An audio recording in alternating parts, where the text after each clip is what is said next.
پیدائش اس کا 15واں باب جو 21 آیات پر مشتمل ہے۔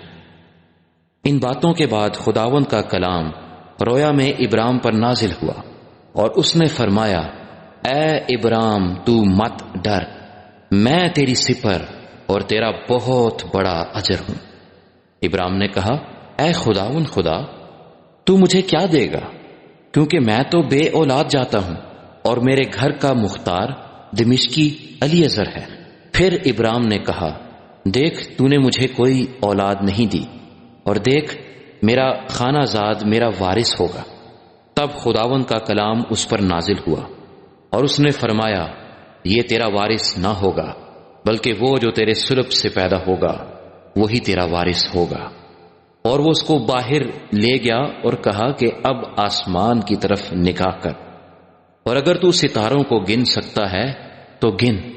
اور اس سے کہا کہ تیری اولاد ایسی ہی ہوگی، اور وہ خداوند پر ایمان لایا، اور اسے اس نے اس کے حق میں راست بازی شمار کیا۔ اور اس نے اس سے کہا کہ میں خداوند ہوں جو تجھے کسدیوں کے اور سے نکال لایا کہ تجھ کو یہ ملک میراث میں دوں۔ اور اس نے کہا، اے خداوند خدا، میں کیوں کر جانوں کہ میں اس کا وارث ہوں گا؟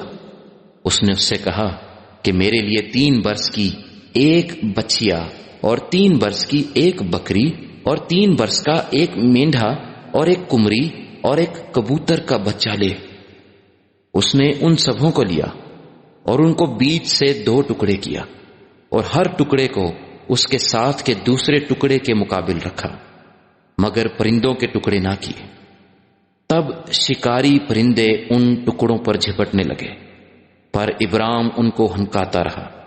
سورج ڈوبتے وقت ابرام پر گہری نیند غالب ہوئی، اور دیکھو ایک بڑی ہولناک تاریکی اس پر چھا گئی۔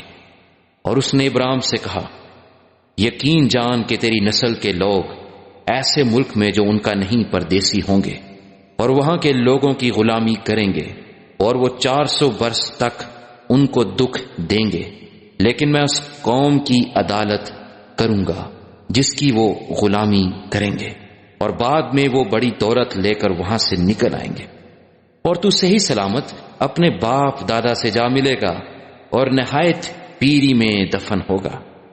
اور وہ 4تھی پشت میں یہاں لوٹ آئیں گے، کیونکہ اموریوں کے گناہ اب تک پورے نہیں ہوئے۔